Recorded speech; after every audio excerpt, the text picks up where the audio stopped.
সম্মান। আর সমস্ত জাতি ধর্ম বর্ণ নির্বিশেষে সকলকেই জানাই সাধুবাদ। কিন্তু বড় দুঃখের বিষয়, পরিতাপের বিষয়, যারা এই ভারতবর্ষকে স্বাধীন করার জন্য নিজের ধনদৌলতকে বিসর্জন দিয়েছেন, পুত্রকে ইয়াতীম করেছেন, নিজের দিদিকে বিবাহ করেছেন, নিজের টাটকা তাজা রক্ত দিয়ে ভারতবর্ষের মাটিকে রঙিন করেছিলেন, কিন্তু আজও যদি এই ভারতবর্ষের মাটিকে নিংড়ান যায় তাহলে তাদের টাটকা তাজা রক্ত টপকে টপকে পড়বে, কিন্তু তাদের নাম আজ বর্তমান ইতিহাসের পাতায় বিদ্যমান নেই।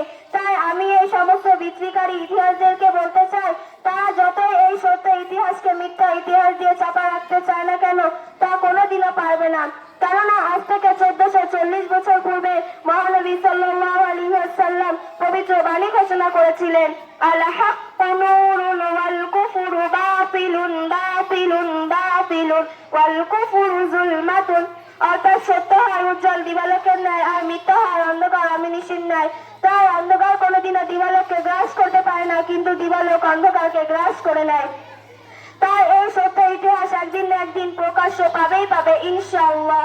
আর এও আমরা চ্যালেঞ্জ দিয়ে জানিয়ে দিচ্ছি, যেমন ভাবে এই ভারতবর্ষকে স্বাধীন করার জন্য আলেম উলামারা নিজের টাটকা তাজা রক্ত দিয়ে ভারতবর্ষের মাটিকে রঙিন করেছিলেন, তেমনি যদি আজও কোনো ইংরেজ শাসক উপস্থিত হয় তাকেও বিতাড়িত করতে আমরা নিজের বুকের টাটকা তাজা রক্ত দিয়ে পুনরায় ভারতকে রক্তে রক্তাক্ত করে দেবো।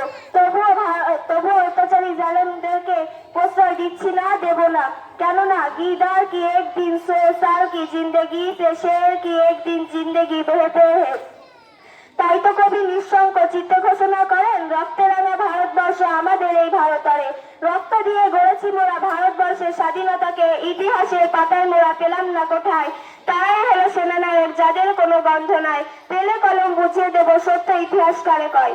ওয়া আখিরু দাওয়ানা আনিল হামদুলিল্লাহি রাব্বিল আলামিন।